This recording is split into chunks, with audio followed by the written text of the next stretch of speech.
This is Mac Duncan. Welcome to Episode 4 of Essays from the Middle. We're breaking Rule 5 this week. We're going to get political. This episode will go public on July 4th, Independence Day, the day we are expected to celebrate the United States of America. But it's a little hard to celebrate the USA right now, considering 1/3 of our federal branches is actively trying to transform our country into a theocracy. I've already thrown out a chunk of what I've written for this week because some of it was just too angry. 2/3 of the people sitting on the Supreme Court are wrong. Probably won't go into more detail than that. I don't have much to say that hasn't already been said. I do have a couple of light and harmless segments planned, so it's not all gloom and doom. Let's get started.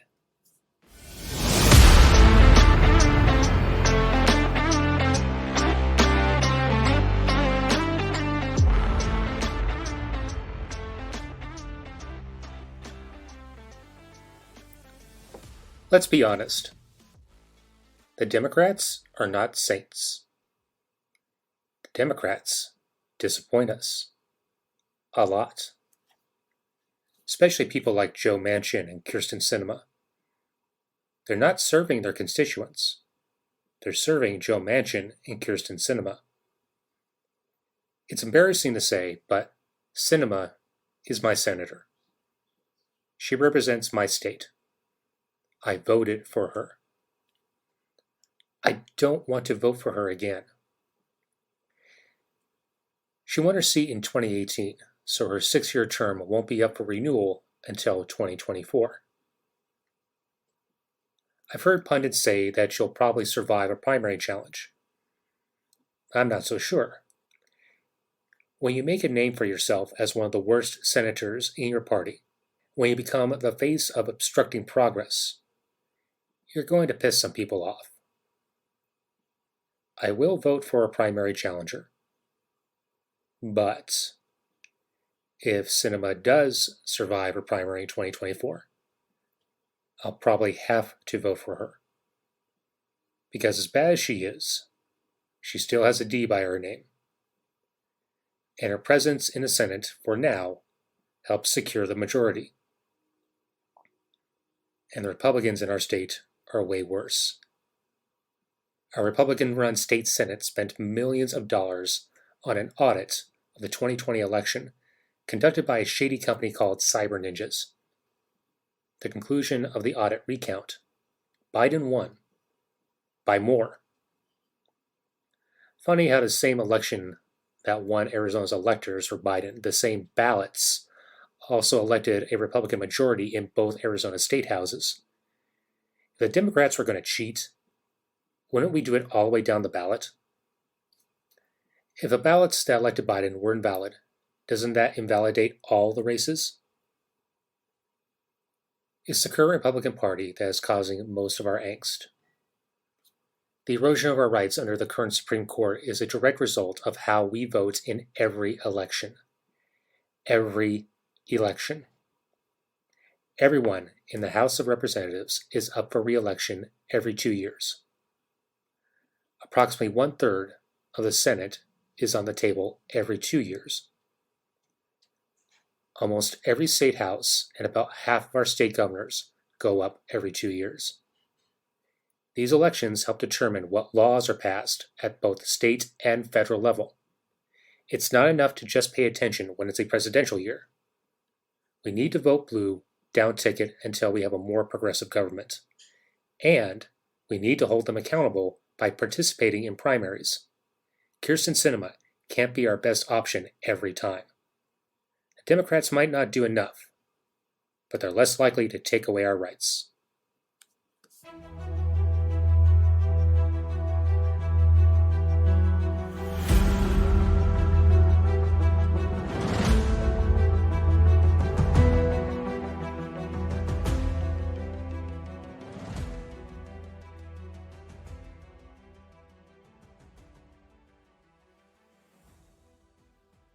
I'll be talking about a few pop culture things today.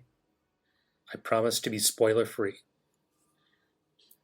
A couple days before recording this, I took my wife to see Jurassic World Dominion at the IMAX. It's been about 10 years since I've watched a movie in that theater, and I forgot how loud it can get, particularly with explosions, dinosaur roars, and any part of the score that had a heavy bass.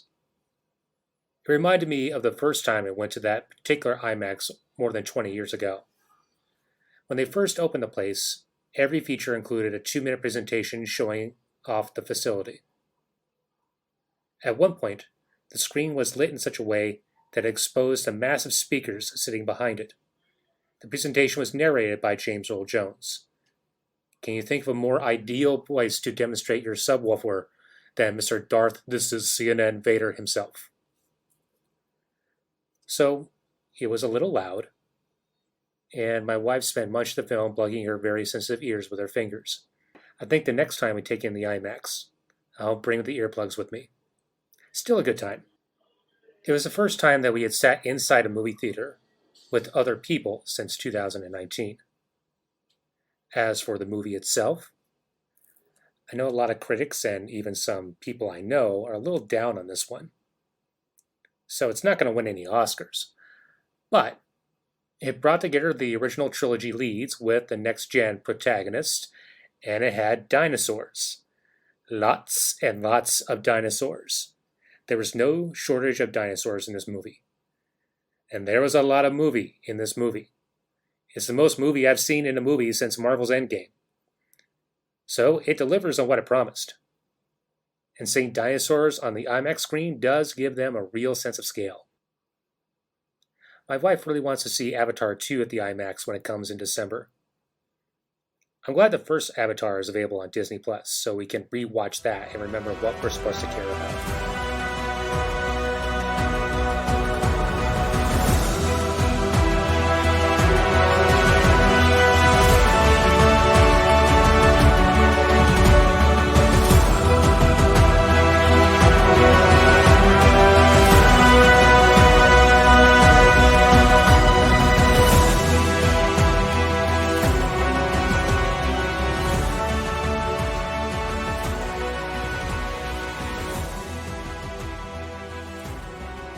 Any actor connected with the character of Darth Vader, who isn't named James Earl Jones, has gotten a raw deal from Star Wars and its fandom. During the days of the original trilogy, actor and bodybuilder David Prowse filled in the Darth Vader suit. He learned the dialogue and played the scenes on camera like any actor. He didn't know until he saw the final print of 1977 Star Wars that his dialogue had been ADR'd by Jones, with his now iconic baritone. Would it actually be a bass?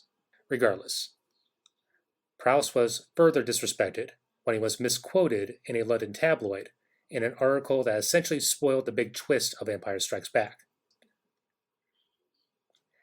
I can't verify this, but it's been rumored that the Empire Strikes Back scandal was the reason we see Sebastian Shaw under the mask during Anakin's death scene in Return of the Jedi, and not Prowse.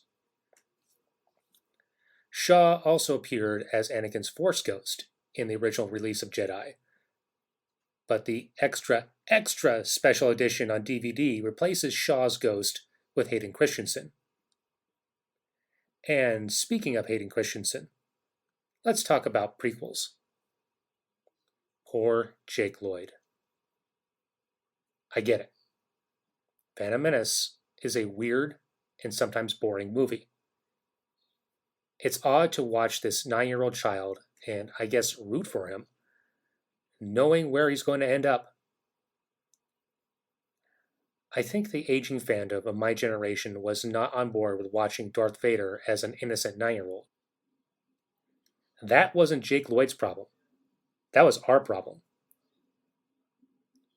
And Jake Lloyd got an all-around raw deal.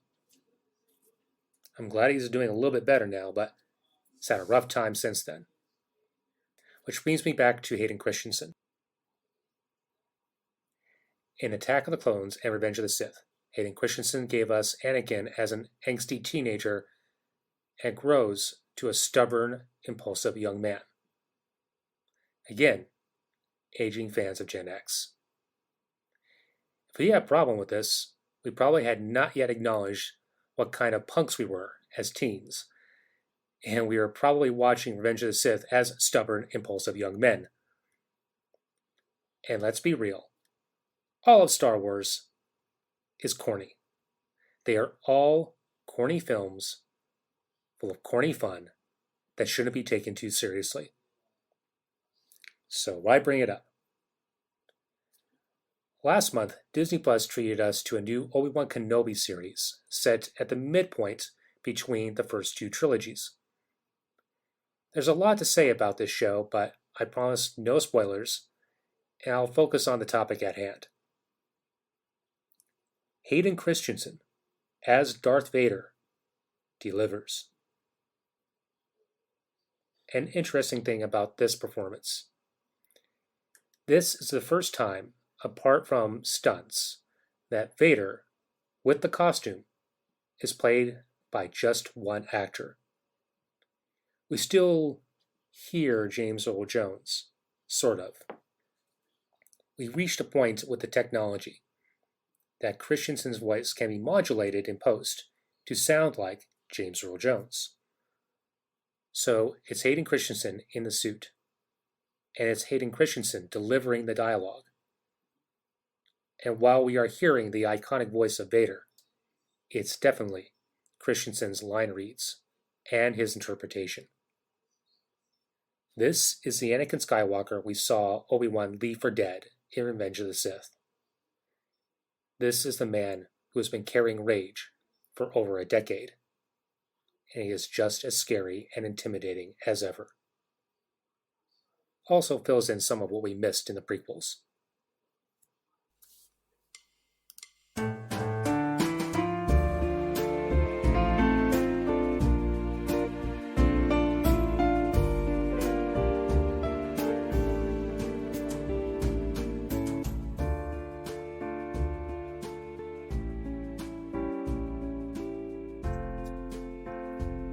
What do you do with the mad that you feel? When you feel so mad you could bite. When the whole wide world seems oh so wrong, and nothing you do seems very right. What do? Do you punch a bag? Do you pound some clay or some dough? Do you round up some friends for a game of tag? Or see how fast you can go? It's great to be able to stop. When you've planned a thing that's wrong, and be able to do something else instead, and think this song, I can stop when I want to, can stop when I wish, I can stop anytime. And what a good feeling to feel like this, and know the feeling is really mine. Know that there's something deep inside that helps us become what we can. Where a girl can be someday a woman, and a boy can someday be a man.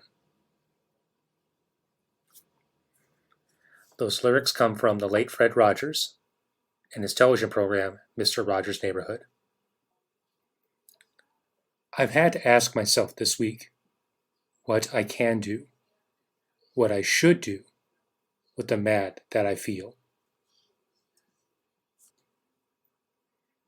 In my house, we've been revisiting Mr. Rogers. First from the 2018 documentary, Won't You Be My Neighbor, and through the 2019 film, Beautiful Day in the Neighborhood. The latter is a tad disappointing. Tom Hanks is great as Mr. Rogers, but the film isn't really about Mr. Rogers, but an Esquire journalist writing an article about Mr. Rogers. But back to Mr. Rogers. In a time when everything is making us angry, we need more Mr. Rogers. Amazon Prime has a handful of episodes of the old PBS series, and we've been watching them, and they've been giving us comfort. When Mr. Rogers talked to the camera, he was speaking to each individual viewer. And when looking at a 50-year-old recording of a program made for children, this 48-year-old man can feel Mr. Rogers speaking directly to him. The message is always the same and always important to hear. Every person is valuable. Every person, no matter what, is special. You don't have to be spectacular to be loved. You are loved just for being you.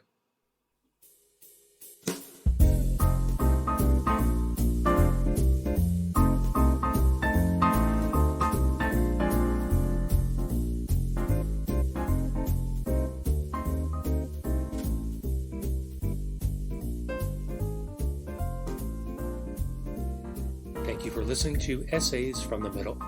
Essays from the Middle is a product of Carefree Wright Enterprises, LLC. Today's music provided by Alex Grohl, Julius H., Alex Make Music, and Music Unlimited. These and other tracks available at pixabay.com. Available episodes of Essays from the Middle can be found at Podbean, Apple Podcast, Google Podcast, Spotify, Amazon Music, Pandora, and YouTube. For early access and bonus recordings, please support our Patreon page at patreon.com/MacDuncan, MacDuncan. All material for Essays from the Middle written and recorded by Mac Duncan. Copyright 2022, Carefree Wright Enterprises, LLC, all rights reserved.